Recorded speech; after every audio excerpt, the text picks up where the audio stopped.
The Lord be with you. A reading from the Holy Gospel as written to us by Mark.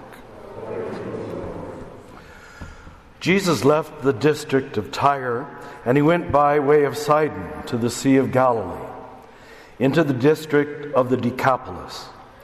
And people brought to him a deaf man who had a speech impediment, and they begged him to lay his hands upon him. He took him off by himself, away from the crowd. He put his finger into the man's ear, and spitting touched his tongue. And then he looked up to heaven, and he groaned, and he said to him, Ephphatha, that is, be opened. And immediately the man's ears were opened, his speech impediment was removed, and he spoke plainly. He ordered them, however, not to tell anyone. But the more he ordered them not to, the more they did it. They were exceedingly astonished, and they said, He has done all things well. He makes the deaf hear and the mute speak. The Gospel of the Lord. You know, the point of the lectionary readings and these sermons we give is really just to interest you, to intrigue you, so you'll go further on your own. Too often we think this sermon is an end in itself. This reading is taken out of a larger context, and very often you miss much of the point. So really, we're just here to give you a little tease. So hopefully you'll go home and say, what really is going on? Well, we have several interesting readings today. The second reading from the letter of James might be, we're not sure, but might be the oldest letter we have, way earlier than the letters of Paul. And you notice in James's letter, as certainly this passage today, his great concern for very practical matters. He doesn't get lost in theology, as Paul often does, but he's just talking about people living together honestly. And here he speaks of showing partiality, which we all have to admit we are probably tempted to do. And he says, if you show more deference and more respect for a rich person than you do a poor person, then in fact you do not have the mind of Christ. He's always concerned in the whole letter about the poor. I had an amazing experience this week. I was a guest in Charlotte at the Democratic National Convention. And I don't necessarily agree with everything in the Democratic platform, but I was the guest of, frankly, some millionaires who had a skybox, and they listened to some of my tapes and books, and so they wanted me to learn from this experience. So there I was, sitting in a skybox with a bunch of millionaires, watching Obama and Biden and Clinton and hearing the crowds cheer. But what really impressed me among these very wealthy people is that what got them most excited in the course of the week was the speaker's concerns for the poor.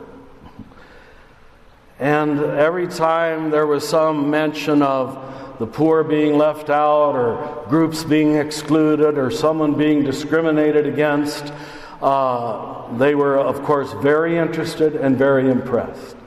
So for me, it was a living example, at least among these particular people, of how you can be, as one of them said to me, I'm the 1%. You can be, even in the 1%, and at least in his case, be very concerned, desperately concerned about the 99%. And that, it seems to me, is the kind of worldview that James is talking about in his letter. Then, the gospel. Now, I hope you were intrigued, you should be, by this common practice found in 3 of the Gospels, but particularly in Mark, of after Jesus does something spectacular, he almost always says, don't talk about it. In this case, he sternly warned them not to talk about it. previously he said the same thing to a leper. Mind you, say nothing to anyone. In a couple chapters later, he's going to raise up the daughter of Jairus from the dead. The people are overcome with astonishment, just as in this passage. And he ordered them strictly not to tell anyone. Then, in Mark 8, he tells the blind man, healed at Bethsaida, to go home and not even go back into the village and talk about it. Now, don't you sort of wonder, what's he up to? Why does he say that? Jesus clearly is not into self-promotion. He's not seeking any celebrity status. And the more spectacular things he does, he tells people not to talk about it.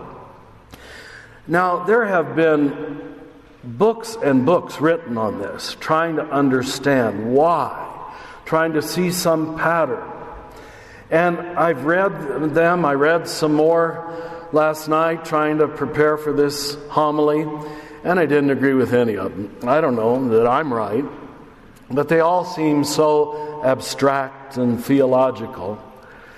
I personally think that he didn't want himself to get in the way of the message.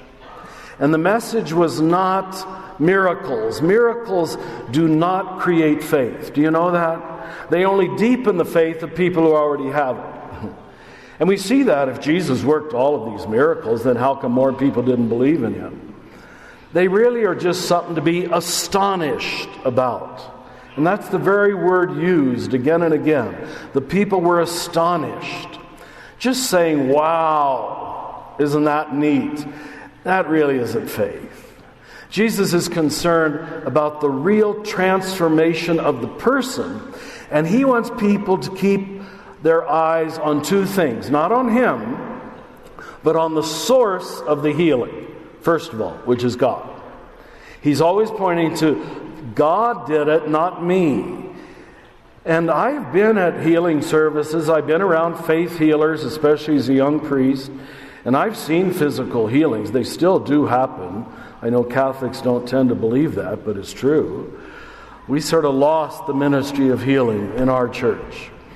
And I saw healers who drew attention to themselves and healers who immediately tried to get out of the way and point toward God did it, all I am is the instrument.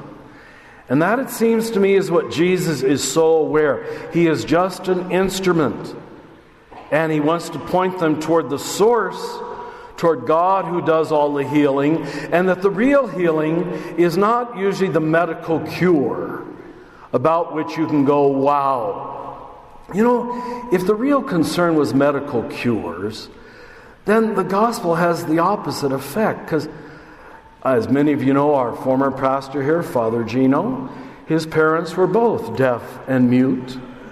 And I often thought, well, what is a person who's deaf and mute? Here's this gospel. They must think, well, Jesus doesn't love me. He did it to this guy, but he doesn't do it to me. So it ends up being not good news, but almost bad news. Because they think, what did I do wrong? The real point of every healing story is that the person is changed. And maybe or maybe not, it doesn't really matter. I believe it probably was a physical cure, but that's never the point. The point is not the physical cure. The point is the person has had an encounter, an experience, and they're different afterwards. And the physical cure is merely a sign of this transformation of personality. And that's, any of you who've worked with people, that's what's much harder to achieve. Most people, I'm sorry to say, do not change. Most people keep justifying their behavior till the end of their life and never really do an about face and say, I got to grow up. I got to start loving and forgiving and serving and volunteering and helping the poor or helping someone beyond just myself. Brothers and sisters, that's the real miracle. So, So it's not just that he wants to keep people's eyes on God, but I think also on the person. Not himself, but the attitude of the person who was healed. And to see that they experience a transformation. If you get too concerned with the messenger, which is the usual human instinct, you forget the message. You just go, wow, about the messenger, and you ignore the message. And maybe I saw some of that at the Democratic Convention too. A lot of people saying this was Clinton's best speech of his entire life. Wow, isn't Bill Clinton a political genius? Well, he probably is a political genius, but how many people really talk about some of the issues that he raised? That's the important thing. The message, not the messenger. And in that, Jesus is a supreme communicator, a supreme instrument of God, because he never draws attention to himself. In fact, quite the opposite. He says, don't even talk about it. Look at what happened and see who made it happen and see the change in the person who was changed, and don't just say, wow. Wow of itself doesn't change anybody.